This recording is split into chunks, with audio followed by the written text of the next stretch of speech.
just look at me, Orion, and Okay. we'll go. I'd like to start early on in life. You come from a farming background, so I guess this is a natural fit for you. Tell me about your early life. Early life, born on a dairy farm up in western Wisconsin, a colorful place called the Kickapoo Valley. And 200 acres, only 90 of it tillable. The rest of it was straight up and down, woods and pasture. And some of the 90 we shouldn't have farmed. I tipped over too many loads of hay to say that shouldn't have been farmed. But that's where it started, and I milked cows by hand until electricity came to the farm in 1948. And that has carried me very well. I'm the 5-time Illinois State Fair cow milking champion, so once you learn how to milk cows, you never forget. But that was home for my mother and father and my sister and me. And as I say, we had 30 cows and 6 hogs and 200 chickens and a dog and 13 cats. Well, you got me beat on cats. I've got 3. Okay. What led you into broadcasting? It sounds as though farming was the natural thing for you to be doing, but something else caught your ear, I guess.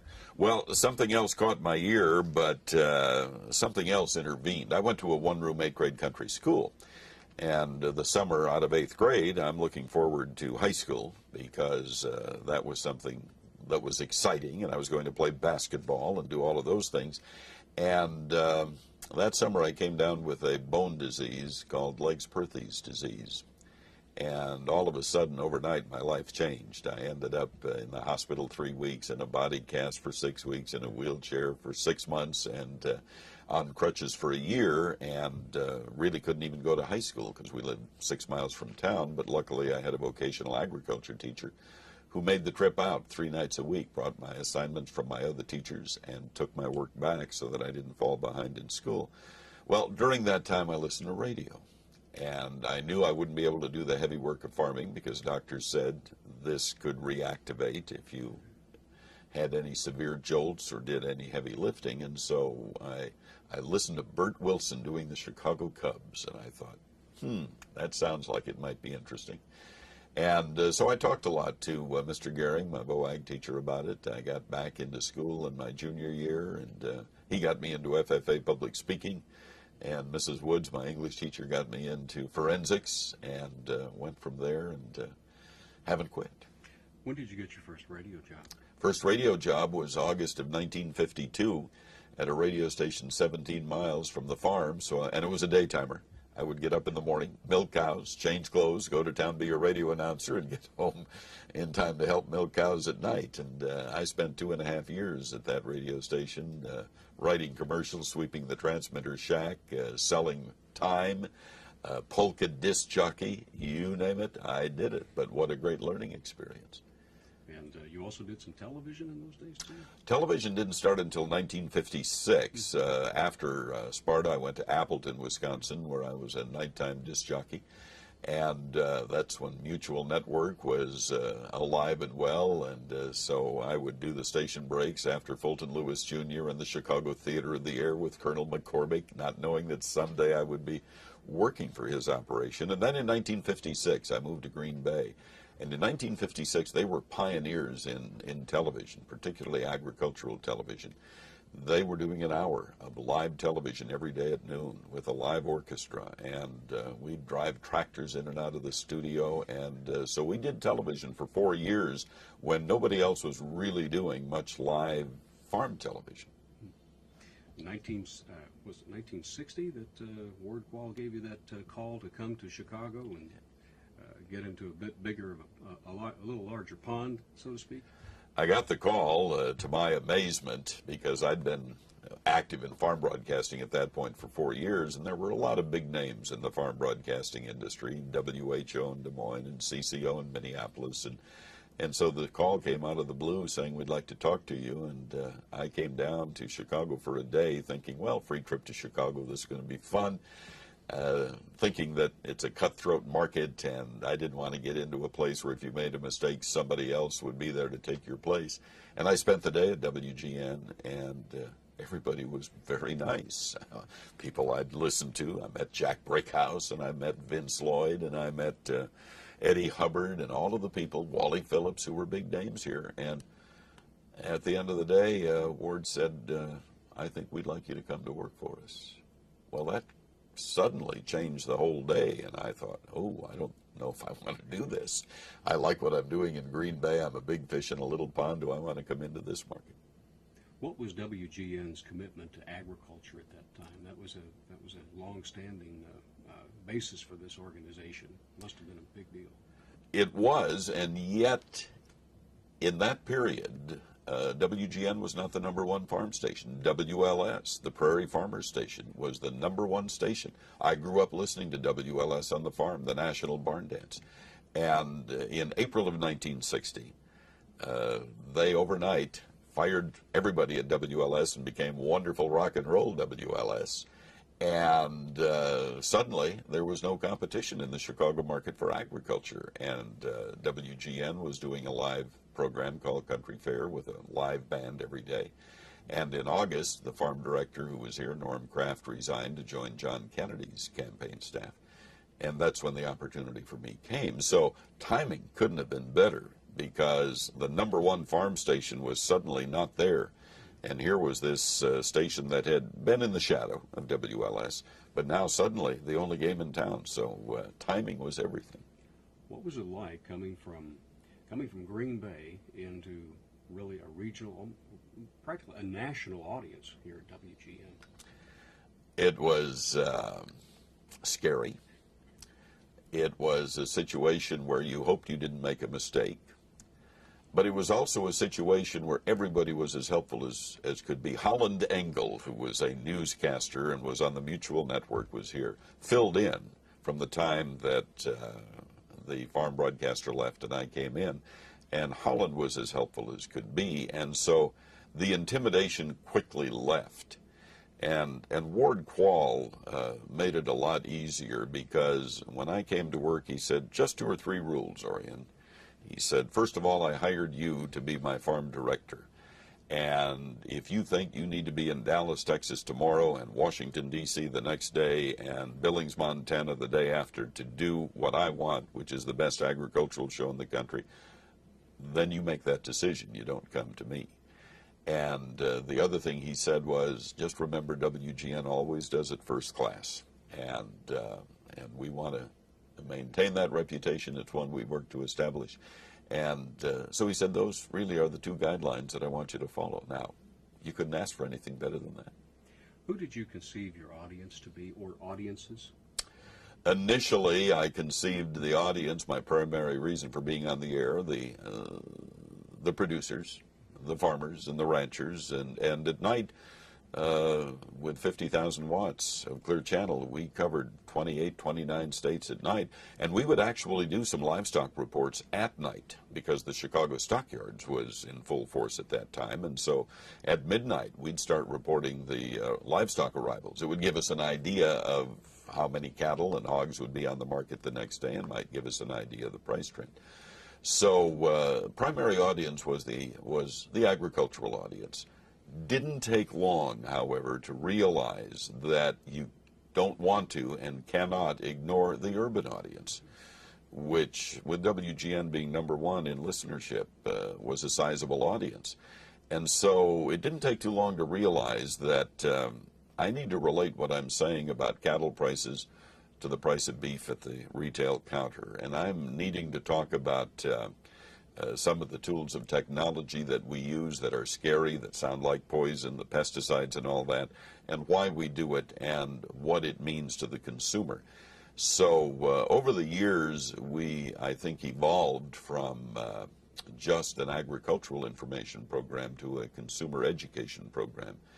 And frankly, today, farmers look at us as being almost as important for the ability to communicate to the consumer side of the audience what they're doing and why they're doing it, as the information that we provide them on a daily basis. Well, as you said a little earlier, there are some scary things, conceivably scary things that you're talking about. Not only farm chemicals, but there's a whole controversy now on bioengineered feedstock and the like. Somebody needs to be there to explain that stuff. And in that area, I do become an advocate for agriculture. Max Armstrong and I were journalists, but we also become advocates, because my feeling is that agriculture gets very little space in the general media. And when it does get attention, it's foot and mouth disease, mad cow disease, food prices going sharply higher, milk prices are going up, and all of this sort of thing. And so I don't mind being an advocate for agriculture because we're explaining a side of it that doesn't get explained in general media. Mm-hmm. Today, for example, you brought out a subject I never really gave much thought to, but sod has got to come from someplace, and there obviously is a market for it and someone to produce it, so you gave that a pretty good explanation. Well, we tied it into a field day that has attracted people from at least 5 states in our coverage area, and so we know they're there covering it. But again, relating to city folks, the fact that it is an agricultural product, just like landscaping and cut flowers and the fresh fruits and vegetables that come from fields and orchards here in the Midwest. And very often we don't think of that as agriculture because we're corn, soybeans, cattle, and hogs and milk cows. And so we try to call attention to the fact that there is a huge agricultural community out there that contributes a lot to the gross domestic product and that accounts for about 22% of all the jobs in the United States. And in Illinois, it's the top, isn't it? We are an extremely important state in exports because of the corn and soybeans we produce. Nearly half of those crops are exported outside the United States, which is why now on radio and in our television show we'll make 2 or 3 trips outside the United States with camera crews to look at how they produce rice in Vietnam and how they buy corn and millet in Indonesia. And so I've taken a television crew to 43 countries, and Max Armstrong, my partner, has gone to about 25 or 28 countries, because we are a global agriculture. When people today say, and I'm now beginning to get this, because I guess after 42 years in the business, I've become one of the elders, and so young reporters say, Mr. Samuelson, in all of the years you have been covering agriculture, what is the biggest change you have seen in all of the years you've been covering agriculture? And I have a one-word answer to that: globalization, which I think has driven the technology, has driven the mechanization, has driven the genetics, because we need that foreign market, and that foreign market needs us. And to me, in 1960, when I arrived here, we didn't care if it rained in Brazil. We didn't care if Russia had a financial crisis. We didn't talk about population explosion in China. We talked about price of cattle and hogs at the stockyards, and did it rain in Illinois and Iowa last night. Today, particularly during the winter when we're growing a lot of crop in South America, we spend as much time on that South American forecast as we do on this forecast. You brought up the television show. How long have you been doing that? Television show turned 26 years the weekend of the 4th of July. We started the show in 1975. And at the time we started it, I was told by a lot of people, you cannot do a national agricultural show on television. Wheat growers in North Dakota don't care about citrus growers in Florida, and ranchers in New Mexico don't care about dairy farmers in Vermont. I said, no, I think they are interested. And 26 years later, and sponsored for all those times, and on 190 TV stations across the country, plus satellite and cable, I think, yeah, farmers are interested. And a lot of city people, again, are interested. There, we show them what it takes to produce a bottle of wine, to produce that bag of chopped salad that we didn't think of 5 years ago. That's now the way we sell a lot of our greens in stores. And so we try to help farmers understand and educate city people. I was going to say, have you been down to southern Illinois to see the vineyards there yet? Not yet, but I have 2 or 3 invitations, Oh, okay. And I plan to get down there to do that. It's been fascinating to watch the wine industry grow, and just about every state now does have a vineyard or 2, or in many cases a lot of vineyards, and it has become quite an industry. It's one of the best things to do on a Sunday afternoon, just drive around, check it out, see what's going on. We love it down there. Do the wine tasting. Oh, yes, yes. You've covered a lot of different stories, and you said the globalization story, of course, drives so many of the things we're talking about. But you've been there in good times and bad over the last 40 some odd years. You covered the decline of the family farm. Yeah. It must have been really tough covering those stories in the 80s when so many farmers were going out of business. It was not fun, and interestingly enough, a lot of farming is a lonely occupation. Farmers spend time in the combine cab and the tractor cab by themselves, and they tend not to be as communicative as other people do who are working side by side with people constantly. And we found during the 80s that after our 5:05 a.m. report on WGN radio, the phone would ring, and it would be farmers just wanting somebody to listen. And they would just talk, and you just heard some gut-wrenching stories, particularly family farms where mom and dad had paid off the farm, and now they have two sons who are married that want to come into the business. They mortgage the entire farm so they can add more capacity to provide a living for four families. And then, the 80s hit, and suddenly now everything that was paid for is about to go down the drain. And some of it was poor management and bad management decisions. But that, you couldn't explain that to people, and it certainly didn't take away from the terrible times. We tried as much as we could during the 80s to talk about positive stories. There were farmers who made it and who thrived, and we tended to focus on them, hoping we'd give people in trouble and some ideas on things that they could do and could turn to help them out of it. But a lot of them that were farming then are not farming today. My sister is one of them. I went through foreclosure with my sister on the farm up in Wisconsin.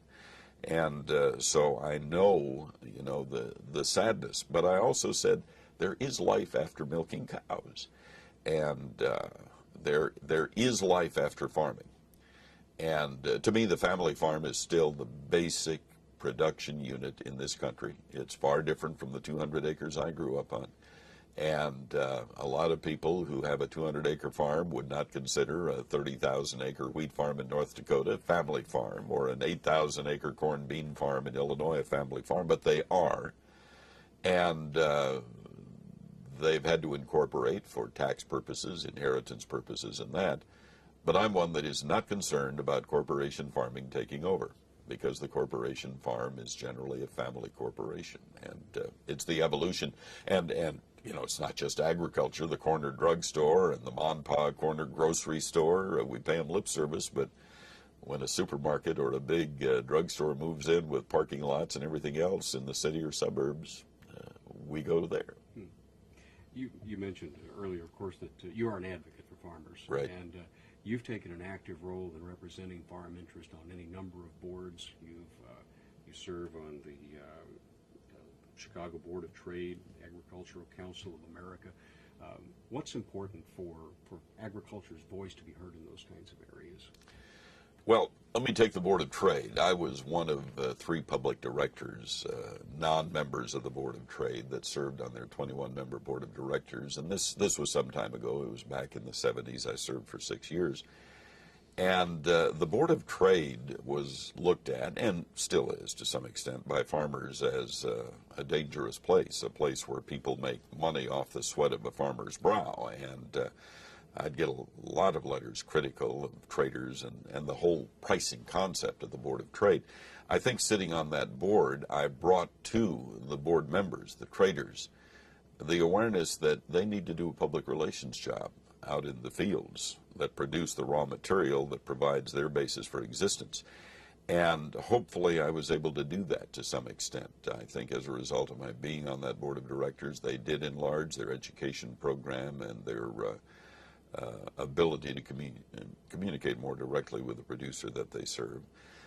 Another board that's a favorite of mine is the Illinois Ag Leadership Foundation, which I've served on much longer than I normally do, because I think boards need new blood. I tend to get off in 6 years, but I've been on this one 20, because every 2 years we take a class of 30 people from all walks of agriculture and agribusiness and put them through a training course on how to understand the issues and equally important, how to communicate the issues. And I think that the farm community in particular, since it makes up only 2% of the population, needs to have able, articulate leaders in their corn growers and soybean growers and hog producer organizations. And the Illinois Leadership Foundation, I think, has done that successfully. We've had graduates go on to become Director of Agriculture in Illinois, Becky Doyle. We've had others serve as presidents of corn growers and hog pork producers. So I think we've done that. And that's one of the reasons I stay on that board, because we need that leadership. And then anything I can do for young people, the 4-H and the FFA. I was in both 4-H and FFA, so we try to be active in those areas. You're also active in church activities, I read, in the Lutheran Church. Yes, and at one point in my life, as a matter of fact, in Appleton, Wisconsin, I had an automobile accident and was laid up for 3 months, and my pastor would call on me in the hospital quite often, and I almost became a minister. I almost went into the ministry, and then I decided, well, that would mean another 4 to 6 years of school, and at that stage in my life, I didn't think I wanted to do that, so I thought I'll become the best layman that I can be. And then my 2 children were adopted through Lutheran Social Services. So I have a lot of give back due there, and so I serve on the Cornerstone Foundation, which is a fundraising arm for Lutheran Social Services, which is the 3rd largest provider of social care in the state of Illinois after the state and Catholic social services. So I've become as active in that as I can, plus my local church. And I also try to keep my little church up in Wisconsin supported a little bit, because I grew up in a small Lutheran church up there that was the social, spiritual center of the community. That's where everything happened. Church is still there. So I try to send them a check a couple times a year. You said in your remarks to the Academy that it's a good thing you didn't have the gift of foresight to be able to predict the future, because you never would have believed this would have happened. This has been a remarkable career and continues to be. What gives you the greatest satisfaction having worked for the American farm public like you have? Probably greatest satisfaction I can use just one experience. A young lady who came up to me a few years ago in Wisconsin, and she was a member of the FFA, and I spoke at the FFA convention in Wisconsin. And it proved again, you never know when you touch somebody's life. And that's why you have to be at your best at all times. But she said that I had totally rearranged her direction of a career, and that after hearing me that day, she decided on a definite course of action that took her into the career that she was enjoying. And I think that's the greatest satisfaction. The best compliment I get is when people say, you're in our house every day at noon. And you know, those of us in broadcasting, I think, have egos that are a little bigger than normal. And I think part of the ego satisfaction is being recognized, whether it's in a store or in a taxi cab or out in the farm or the country. And I totally enjoy that. But watching people succeed and thinking and realizing that every day when I go on the air, I do have the ability to change minds. And that can be scary, but it also says you need to measure what you say and how you say it. And so I try to be a positive voice. I don't believe in being alarmist or that sort of thing. And by being a positive voice, hopefully give people who are facing difficult times some ideas and some hope for the future.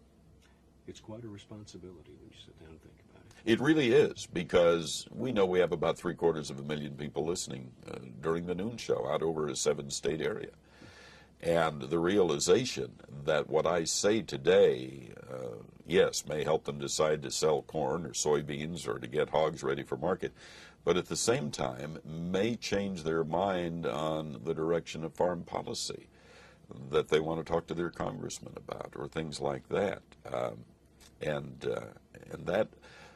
that's why we try to tell both sides of every story. Although I realize there are 3 sides. There's yours, there's mine, and somewhere in the middle there's a truth. And when we editorialize, then I say, I'm on the soapbox, or this is Samuelson says. and I do my editorial. I end my TV show with an editorial every week, and I do a weekly radio editorial. But I want to make sure they understand this is what I'm thinking. I don't expect you to agree with me, but I want to stimulate your thinking to realize there is perhaps another side to look at on this issue. What would you recommend to young people thinking about a career in agricultural communications? Well, first of all, I recommend to anybody, I don't care what they're going to do, to take some courses in communications, because I'm prejudiced, I've made my living at it, but you can be the world's greatest inventor or the world's greatest scientist. If you can't communicate what you're doing to other people, then nothing happens. So I advocate communications courses for everybody. In agricultural broadcasting, the field is limited. There is no doubt that the field is limited. It gets tougher and tougher for radio stations to think there's enough farmers out there that we ought to be doing this.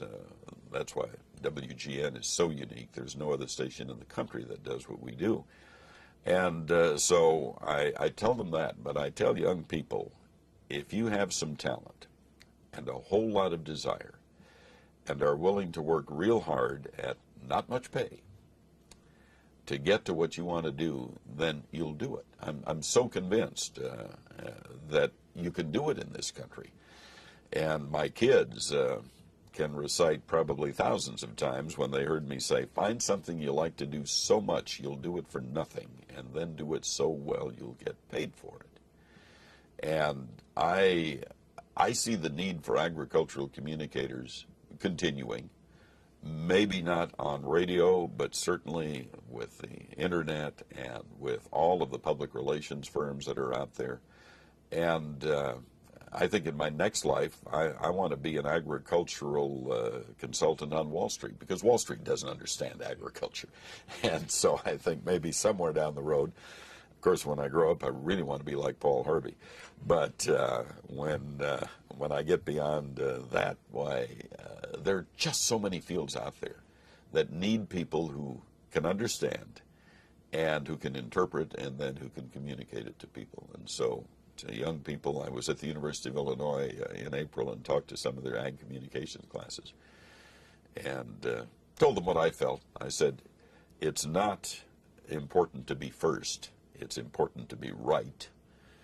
The worst thing I can do is have to go on the air and apologize for a mistake. I don't want to do that, so I want to be right rather than first. And feel free to say what you think, as long as you explain this is not news, this is editorial. Orion, is there anything I've overlooked? I think I'm in good shape for what we came for. I think I've loaded you up with more than you need.